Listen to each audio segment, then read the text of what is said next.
Love between humans is just not easy, and without great examples or education about emotions, communication, sex, and what keeps love alive, it's too easy to be disheartened, settle, or give up on what you want most. I believe you can have the love and intimacy you want.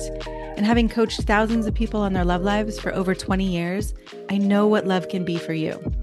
So I'm bringing you people who share vulnerably about their dating and relationship struggles and how they learn to create the most connected, fulfilling, and exciting love and sex of their lives, so you can have it too.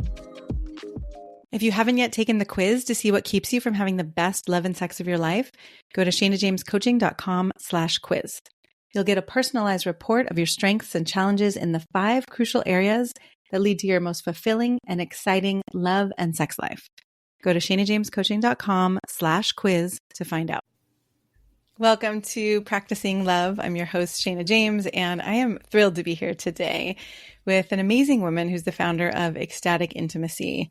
And I am so excited to have this conversation about what ecstatic intimacy is and all of the parts that are sometimes very difficult to describe and that I experience with my clients. It's like many people have never experienced this or even know that it exists.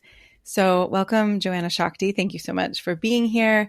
And thank you for having this conversation and for bringing this into the world, because I think it's a longing many people have, whether they call it ecstatic intimacy or not. It's like that mind-blowing, pleasure and satisfaction and intimacy and these things that we long for that we have a hard time describing. Yes.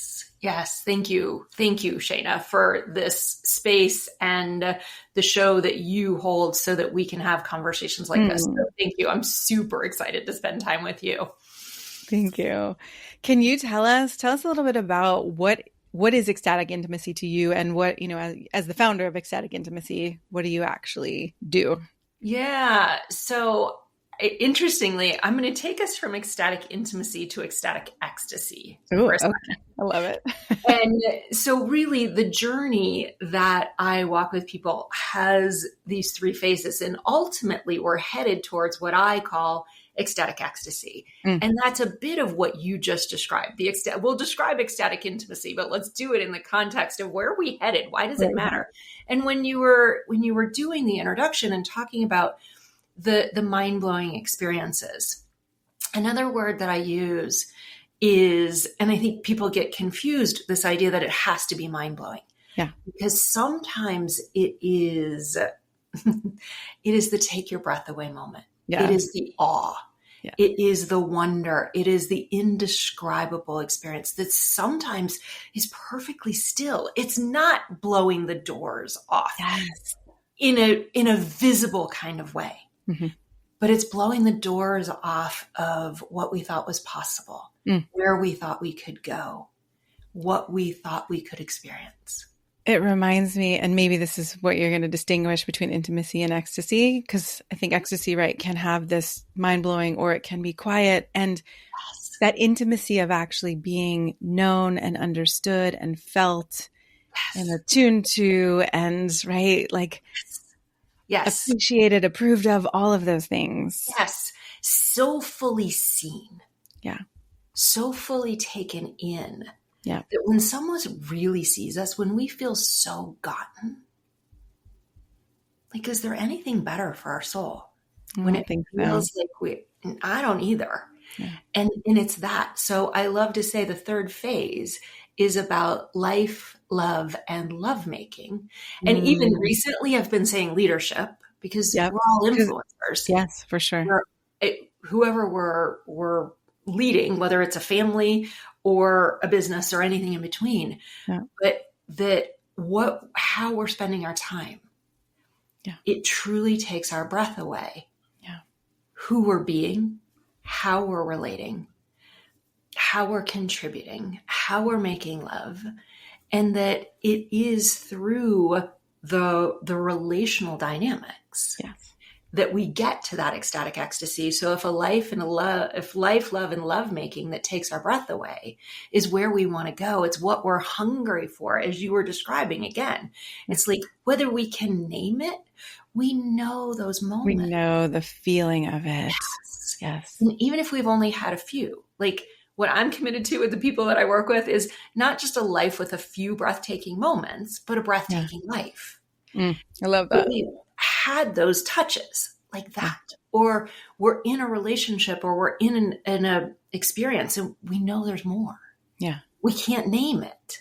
We can't describe it, but we know this isn't all there is. Yes. I think that is why so many people in midlife, they start to wander off, or they start to have this midlife crisis, or they have an affair or something. It's like, I know there's something more than this. Yes. Yes. Even if they don't know what it is. Even if they don't know what it is. Absolutely. And or sometimes we shut down because, we can do all the things you just described, or we shut down because it's like, I don't know, and I can't figure it out, and it's not mine. No, and it's uncomfortable and painful to know that something's missing. Absolutely.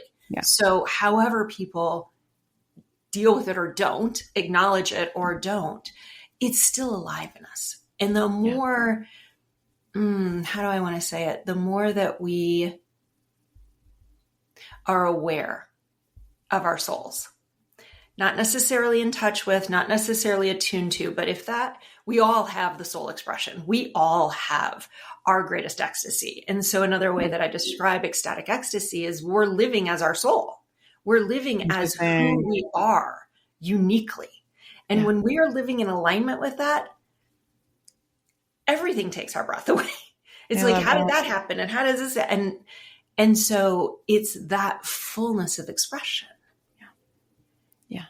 And so now let's back up. If that's ecstatic ecstasy, the ecstatic intimacy is what gets us there. It's the relational dynamics. It's how we are relating to the great sandbox is our romantic partners, or the ones that we hope will be our romantic partners if we're not in relationship and looking for one. But what are the relational dynamics that are happening? Are we showing up soul to soul? If we're showing up in our soul, but they're not, how do we work with it? Yes. If our buttons are pushed, because whenever there's a soulful connection, romantic or otherwise, it's going to push our buttons. It's going to create friction. I'm wondering if we could go back to soul, which one of the things I find fascinating is that I was part of a community when I was in my 20s, and we called ourselves Soul to Soul. So we are so aligned in this way. We have this shared, sense of living from our souls. For someone who doesn't have that language, and who maybe identifies as a little more, conservative, or like, I don't know what that is. Can you describe how you identify or experience soul? Yeah. Oh, I love that you asked that question, Shana. And what I would describe as soul is it's the part of us that never leaves. It's the part of us that always was. It's the part of us that isn't afraid. It's the part of us that's completely unique. Every single one of us, in my experience, comes in completely unique. No one ever before will exist the way that we do, and no one after us will ever exist the way that we do. And that's part of the pricelessness of who we are and how we live and who we get to interact with. Yeah. But that's what I would call soul, is the unique frequency, the unique expression of each and every being. And that means that we have things to learn, lessons. Sometimes some people use the word karma, but we have the things that we have to work with. Yeah. Which means we also have the pain and the challenges that are going to create the experiences and the places for us to evolve in that expression of our soul. Yeah. But it also means that there are very specific things that are our joys, our ecstasies. My ecstasies are going to be maybe similar. We have so much in common, but there's still going to be a unique flavor to you, to Bob, to Sally, to Joe, to John. Each of us has our unique flavor of ecstasy. So our soul also says, this is where you get the greatest hits and joys out of life. So good. And I'm really as I think about the power of finding that part of yourself or finding the true self, right? Beyond the life that you've created out of shoulds and expectations and family dynamics and cultural dynamics. It's like, right. Then what I'm seeing with my clients and what I feel for myself is that getting to feel truly loved and seen and understood, and not for some mask or some way that I'm trying to be lovable, but for the actual me. Yes. Yes. The imperfectly messy, human, and completely brilliant simultaneously you and me. We have our exquisite, I'll call it our divine nature, this soul. Yeah. But nobody has to believe in any tradition or culture to have this experience of soul connection. It's simply that there is a part of us that is brilliant and unique. And there is also a part of us that is very human, wounded, and who does unconscious things and is completely imperfect. And our human love, part of that intimacy that creates the ecstasy, is to be loved fully in the human and the divine, in the beauty and the mess, in the brilliance and the ugliness, because we all have it. We all have it, right? And I imagine for some people listening, it's like, this sounds almost crazy. And I mean, I feel so blessed to be living it in my relationship right now. And I think there's still a part of me that wonders, is this real? Even though I get to experience it, right? Or am I really truly being loved for me? Like, could that even really be happening? So what I loved as I was, reading through some of your website and your description, like the way you lay it out, that this can happen for all of us, for any of us. It's not like the few lucky ones, right? But we do have to learn some of these skills or unlearn the unhealthy dynamics. Yes, that and unlearning. And so what you just described, can I really be this loved for me? Takes us back one more step in the journey. Amazing. To what I call ecstatic authenticity. Yes. And that ecstatic authenticity is the kind of relationship, when I was in college, a guy said to me, I'm not going to date you because you don't love yourself. You don't even like yourself. And I'm not going to date you because there's no way that you can really show up for me. And he pissed me off. I was going to say that's such a punch in the gut, but then what a gift too. Oh, now it took me about 14 years before I had the aha of like, shoot, he was right. And a lot of pain in between, but it was that. And it's not about some manufactured kind of love. It's coming to really discover I have the things that I suck at. Yeah. And I have the things that I'm really good at. And I don't even know all that I'm totally good at. And I don't even know all the things I suck at because we're still blind to some of that. But there's a way of coming to know that, appreciate that, honor that, realize that the weaknesses are part of the strengths. The weaknesses are part of the brilliance, so that we can have a relationship with ourselves that is so authentic, that we're not running from ourselves, that we're not putting up those facades that you talked about. And what allows the transition from ecstatic authenticity to ecstatic intimacy. I'll come to the transition. Let me define ecstatic authenticity even a little bit more. I know who I am. I know my needs, my desires, my turn-ons, my wants, and my boundaries. My fears, my concerns, my triggers, all the things. Yes, all of those things. Yeah. I have the capacity to express them imperfectly, and that I'm no longer willing to twist myself into a pretzel, settle or sell out for anybody or anything. I love this.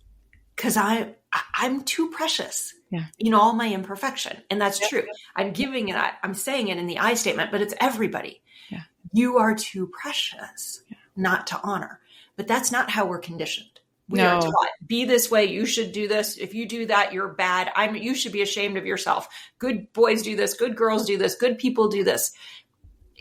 all of that is how we build the facades. Right. Right. So And if we don't love and believe in ourselves, then we do pretzel ourselves and twist, try to, what this would be lovable, this would be desirable, this would be beautiful. It's so and we never, ever, when we're doing that, mm-hmm. we can never, ever, ever trust the love that is offered to us. Yep. And so the transition point is really that we come to know our own value and worth, our beauty and our mess, our perfection and our imperfection, and we let another see us in that. Yes. And the moment that we let another see us in all of that mm-hmm. is the first moment that we're available for love. It's the first moment that we'll trust love. Because otherwise, there's always a doubt. If they really knew me, if they saw that side, if this 100%. Happened then, and we're never actually available for the relationship. No, and we can't relax. We can't let go, right? There's always this kind of tension and stress, and I can't show this part, and I've got to hold up this wall or this boundary or. Yes. And we can't ever have that soul to soul connection. Because the soul to soul is the brilliant dancing with the brilliant, but it's also the human dancing with the human. Yeah. With that kind of love and compassion for the mess both ways, right? Like, yes. Oh, I can have compassion for myself and my mess and you and your mess, and neither one of us are going to be perfect. And we're going to sort of dance this messy, messy, loving, ecstatic dance together. Totally. And I was just talking to a client this morning. I'm like, there's, in any challenging, it's easy when everything's flowing and it's all working. But if we get into a challenging spot, there's our consciousness and where we're wise and we can see. And then there's our wounded, our unconscious, and there's and our partner, the one we're with, has both of those going on too.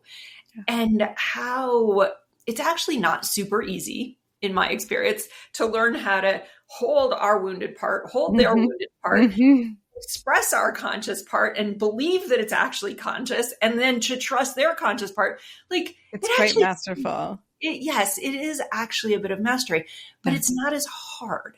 One of the things, and I can feel the emotion even as I start to say this, is one of the things that blows me away is actually how quickly we can get to a space, not necessarily of mastery, but where it's really, really, really good. And all of a sudden it's like, oh, I didn't know it could be this good. And ecstasy starts to show up. I love hearing you say that. And I think there are times in my career when I've wondered, like, how do I help someone have the experience, as a 25, 30-year seeker, right? Exploring Tantra, exploring, creating authentic relating, like doing all these things. It's like, how do I get people these tools in a way that doesn't take 30 years? And I can see some of that as I'm working with my clients, but I feel like you have this very, you have it very delineated, very clear. And this incredibly, I can see and feel in you that belief, like we can get there faster than many of us realize. Absolutely. And it still blows me away. And I think, I give credit. I would never have written my life story the way it exists, like not in a million years. And I actually have an electrical engineering degree and an MBA, and I needed that for a variety of reasons. But one of the things, I think of the woman that said to me at the end of our first conversation, she said, it's like you're a love engineer. You say things in ways that I've never heard before, but they make so much sense. I'm like, do you know I'm an engineer by degree? She's like, I have no idea. That's just what you're giving me things. She just totally said it, because she said, you're giving me things in ways that I can grasp and understand. Yeah. That I've heard before, but I couldn't ever take in. I didn't know how to make it practical. I didn't know how to put it into my life.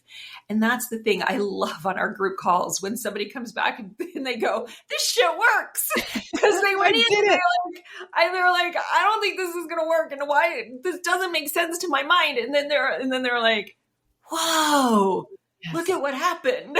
God. And that willingness to suspend disbelief. Yes. Our minds are so strong and we're raised to prioritize them. And in the ecstatic authenticity and intimacy and ecstasy, right? It goes, not that the mind is wrong, but there's so much more to us than that. Yes. All the possibilities. And all it really takes, honestly, I say to people, is there a willingness to be willing? Like it can be that simple. All it takes is the tiniest of cracks. Mm-hmm. And if we're solidly shut, There's nowhere to go. There's nowhere to go. Yeah. But if we can get a sliver of a crack, we're fine.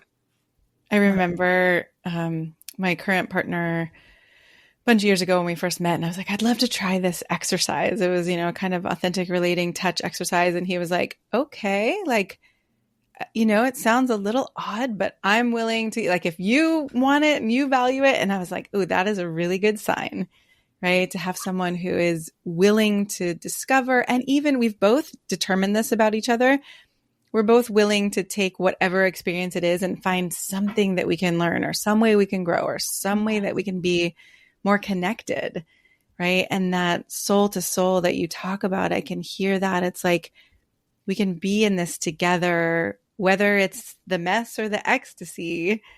Absolutely. Absolutely. And I think what's magical about what you're pointing at, but let's take it another step further, is that some of those moments, like the one you're describing, they're beautiful. And it's like, oh, let's play with this. And we're curious. And, oh, wow, that's cool. Or it could fall flat. Totally. That didn't, I'm like, okay, we tried it. And, I don't know what we're going to take from this, but we trust it. So there's those beautiful moments where it flows and it's easy. And then there's also the ones where we don't feel seen. We don't feel heard. We are triggered by what's happening in life or in our partner. And then what do we do with that? Because that's honestly, I feel like that is the most potent aspect of soul to soul relationship. I love this. I love that you're going here because, right, it's like that's what takes us out. When we fall into these triggers and we end up, in our wounded selves, and then we go down that downward spiral. How do you give us some tips of how you help people? Well, and in that, the program that we have in that second phase is actually called Loving Soul to Soul. Mm-hmm. And one of the core premises in that program is that conflict held consciously turns into communion. Yes. And so we learn how to hold ourselves in our triggers. Yeah. Also to, at the same time, be available to hold another in their triggers. When we can't do that, how to pause and come back so that we do have that space that when we can hear each other and when we can hold the messy and the brilliant, when we can hold the wounded and the unwounded, when we can hold human and divine. So beautiful. Then that conflict turns into communion and the relationship is stronger and better because we went through that experience. Yes. And I see it happen over again. Yeah. It's amazing. The way I've often phrased it is, every struggle, every conflict, everything is a doorway into more love and connection. But I love hearing you say communion because it's true. And when we hold this context instead of like, what the fuck, why is this happening? I can't believe this, this must be a horrible, blah, blah, blah. Yes. It's so different than how do we grow through this? How do we find each other through this? How do we love better through this? And communion is such a beautiful sentiment for that. Yes. And I'm thinking, as you're describing that, I'm thinking back to, this was probably over 15 years ago. And I was hosting a retreat and there was a gentleman who was in relationship, but he was there by himself, which is not uncommon. Like not always are both people a yes to doing the work immediately. Yeah. Many times the second person will come in, not always, but one changes the relationship. So he came, did one of our retreats, and we talked about the idea of embracing conflict. That it wasn't scary, that it wasn't a problem, that it was actually in service to the relationship. Yeah. And he really took it in, and don't know what happened the next week in their relationship, but I happened to run into he and his partner somewhere a week, 2 weeks later. And Yeah. so she came to me and she said, that thing that you told him about conflict, that has changed everything for us. Amazing. Because it's no longer a problem that we have a challenge. Yeah. God. And the dynamic when it's no longer a problem and we're not needing to one up each other or put each other down or be right or. Absolutely. Oh, so beautiful. It is the power of love. Mm-hmm. It's the power of intimacy. Yeah. Yeah. This is so exciting. It's so good.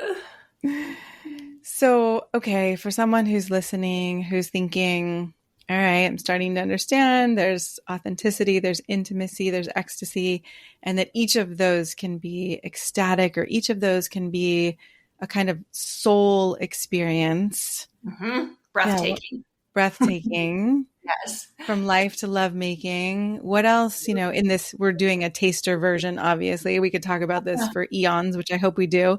What else do you want people to know? What feels important?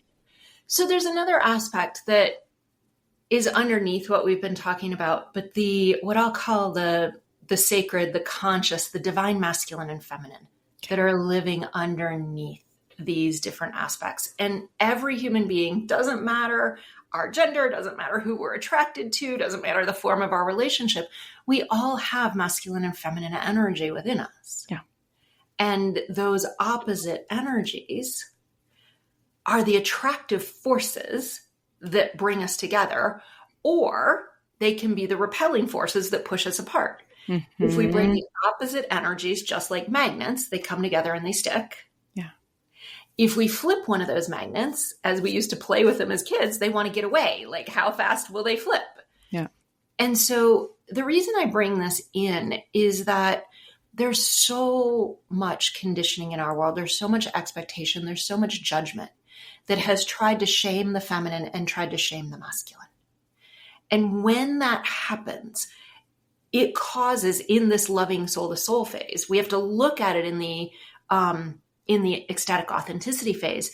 But if we don't understand ourselves in that masculine and feminine expression, if we don't understand our partner, resolving the conflicts that we just talked about, working through and actually being able to hear each other, it's necessary to understand ourselves and our partner. Because we have different needs. We have different communication styles. We have different ways that we end upsets. Like that in and of itself, let alone all the sexual differences, all of the ways that we relate to stress. We're so different in masculine and feminine energy. And if we don't have that respect and understanding, everything that's happening when we have the opportunities to unite through joy or conflict, through physical loving or emotional loving, if we don't understand those differences, we will struggle. And it's why I see so many relationships next to self-abandonment, which is a huge contributor to failed relationships, but the masculine and feminine dynamic and not understanding what's often playing under the surface that we don't realize. Why is she still pissed about this thing that we've been talking about for years? Well, because she's feminine and she doesn't solve it in the same way that you do as a masculine being. Yeah. So that felt important to bring in. I just think it's one of the really big ways that we miss and misunderstand and judge each other that makes this communion through the challenge or the joy more difficult. No, I'm excited to learn more from you on that too. I think in some ways I've veered away from the masculine feminine delineation, though I notice, right? It's like, it's trying to find other words, the leader or the follower or the, this pole or that pole. And I think in this world where gender is a much wider range at this point, I think I'm sometimes hesitant to say masculine or feminine, but as you point to these differences, what I know is, right, if you are someone who heals in this way versus that way, and you're those two people in a room in a relationship trying to heal your own way, it's a huge missing that can cause rifts that last for years and decades. And sometimes end relationships. Right. Absolutely. And it's that. And so I take masculine and feminine completely outside of gender. Yeah. That when we, like, gender is going to be gender on its spectrum. Yeah. It's still, regardless of where we fall on that spectrum, we all have expansive energies and contractive energies. Uh-huh. We all have directed energy and receptive energy. Receptive. Mm-hmm. And if we go back to the simplest framework, the yin and the yang, that is ancient out of Taoism and traditional Chinese medicine, that those two energies explain everything that happens in the world. What's happening between the organ systems in our bodies, to the sun and the moon and how they relate, to literally how electricity moves through circuits. Wow. It's everywhere. How flowers are pollinated, how we get plants. It's masculine and feminine. It is yin and yang. Yeah. And so, and then it's happening in our dynamics between us. Yeah. And it really doesn't matter. It happens in a business relationship as much as it happens in a romantic relationship. But if we look at sex, I see your book and, honoring all the work that you've done in that space. Yeah. But sexuality is a giver and a receiver. Yeah. It is a penetrated and a penetrator. Mm. It is a pursuer and the pursued. It is the ravished and the ravisher. Right. And in any moment, those can switch and those can sometimes merge or blend, or sometimes you don't know who's you and who's the other person. And there are these absolutely dynamics. Absolutely. Yeah. And not knowing, and that they can blend. But what I have seen is that in our world, a lot of people want to put those two energies or they don't want to put them together. Let me say that differently, is that there's an idea of neutralizing those two energies and saying we're just one thing. Yeah. And that is true. Ultimately, that's 1,000% true. We are still one being. Yes. There is no separation between those two. And yet we can't have the mastery of the influences of those two energies until we look at them as distinct energies. Yep. What's happening because of this aspect? I love What's that. happening because of this aspect? Yep. And I love when I'm working with same-sex couples, because the fluidity between the masculine and the feminine expressions is often much, much, much greater than in a heterosexual cisgendered relationship. Yeah. There's still the variety. If I'm one who wants to be up against the wall in the hot, steamy kiss most of the time, if you made me the one facing the wall, if I had to do that, I'm like, I'm not interested. You're not my person. Yeah. But if I could never, ever do that, that also wouldn't be great. But if I could never, ever be the one, like, my constitution is much more feminine. Mm-hmm.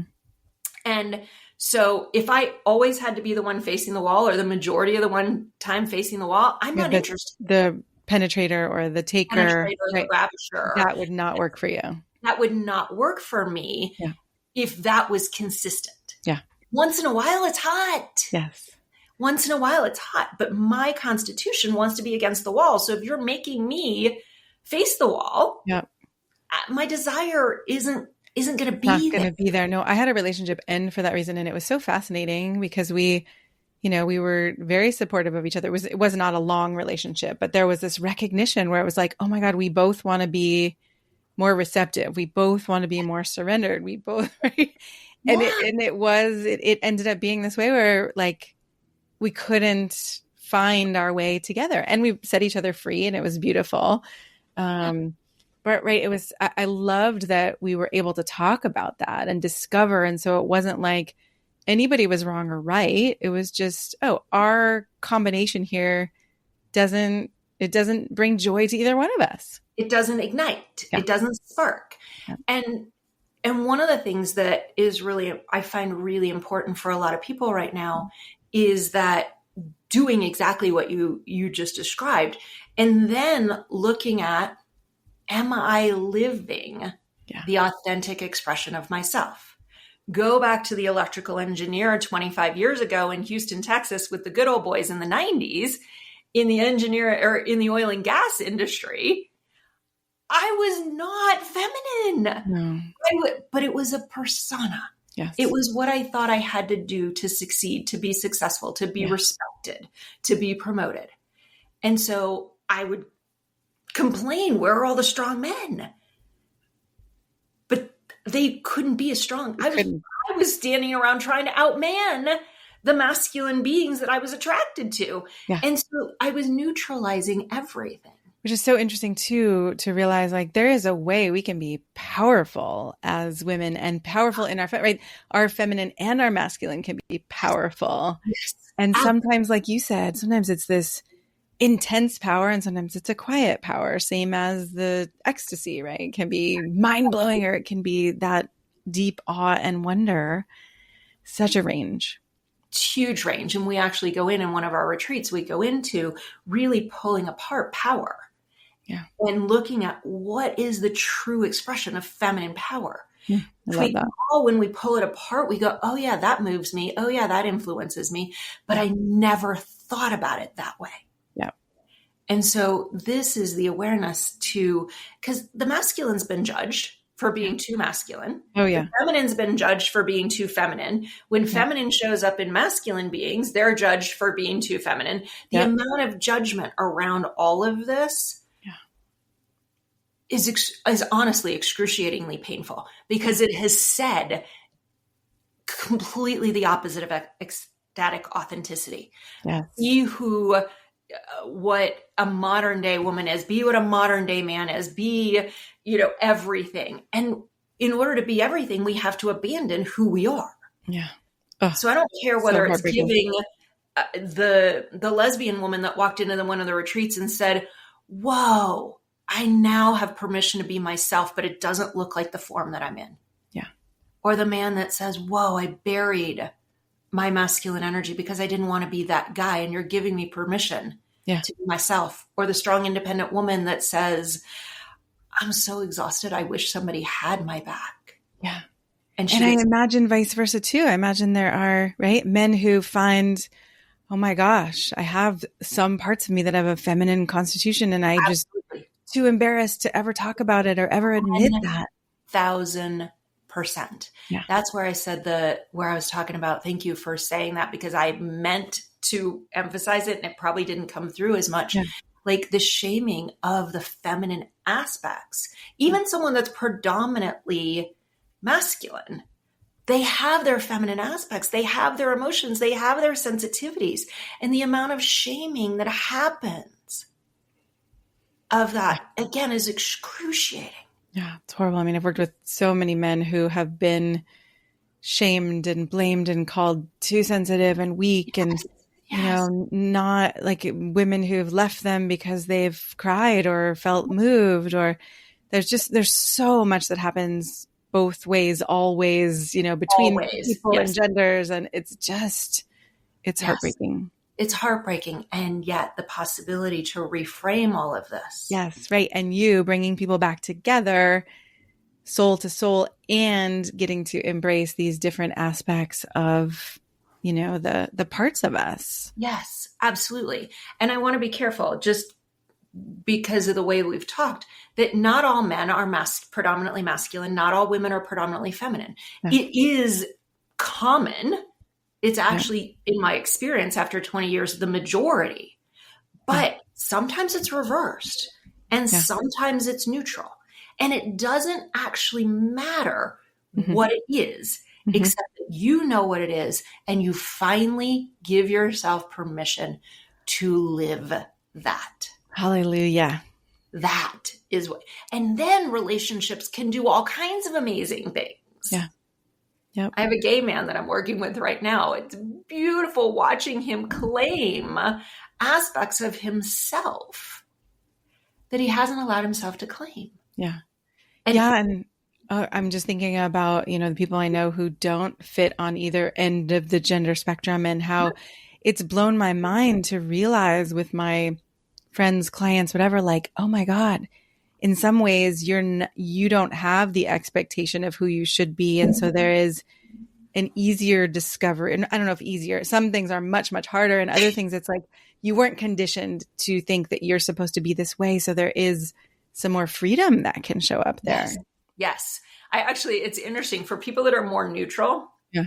Or often in same-sex relationships where the fluidity, like sexually, I'm more of the feminine and, my partner is more of the masculine. But when it comes to like domestic things, I'm way more the masculine, and or conflict. Oh, my sensitivity moves me much more into the feminine, but over here I'm more like it's that. And so what's beautiful is that there isn't as much conditioning construct, although sometimes there is. Sometimes there is, right? Sometimes there is, but then that they actually have to do a little bit more work. Because if we're predominantly masculine or predominantly feminine, if we give our attention to owning that cleanly, consciously, the secondary energy usually comes along for the ride. Right. But if you have to actually go back and forth, you have to really develop your capacity in both energies. But there's an exquisite, incredible gift that those beings give us. Yeah. Thank you so much. This is amazing. I feel so blessed to have this conversation and to bring this to people. And, whether or not you listening have thought about your own soul and connecting with another soul, or whether you've just had that sense that there's something more that you can't put words to, I hope that this conversation has given you, more ways to think about this and more questions to ask and more to be curious about. And before you tell us where we can find more of you, is there any last thing you want to leave us with? The sentence that popped to my mind as we were talking about intimacy and authenticity and ecstasy, the safest relationships, the safest intimacy is rooted in authenticity. And so building that, I know it can feel like going backwards. But if we can take a little bit of time, and it doesn't take as long as people think, 3 to 4 months for most people, we've started to get a very different relationship with ourselves. Mm-hmm. And it is that authenticity that makes the risk of loving full out, being deeply intimate, so much more tolerable, so much more safe. That's a great way to put it.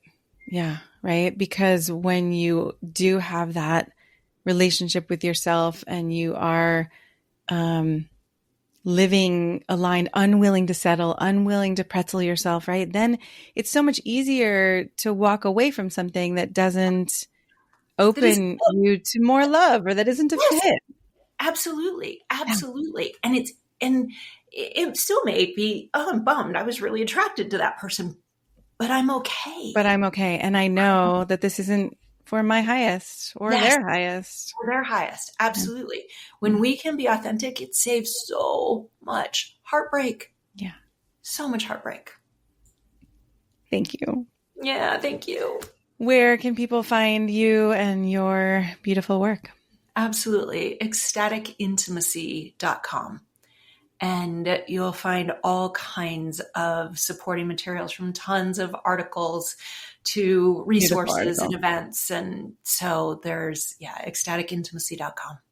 Awesome. I highly recommend checking out her website, her articles, her courses. I mean, yes, everything is so beautifully done and so soulful and wise. Like you said, you have the balance between the engineer and the divine, and it really makes it so that people can understand, I think, in a way that many people had never have, what you're actually talking about and experiencing. Thank you, Shana. Such a privilege. Thank you. I'm so glad you joined us for today's episode of Practicing Love. I hope you enjoyed our conversation and gained insight into yourself and your current and past relationships and inspiration for what's possible. If you like what you heard, I'd be so grateful for you to subscribe and write a quick review to help people find us. If you'd like more support in your love life, be sure to get your free copy of my best-selling book, Honest Sex, at shanajamescoaching.com/free. That's shanajamescoaching.com/free. And we'll see you next time.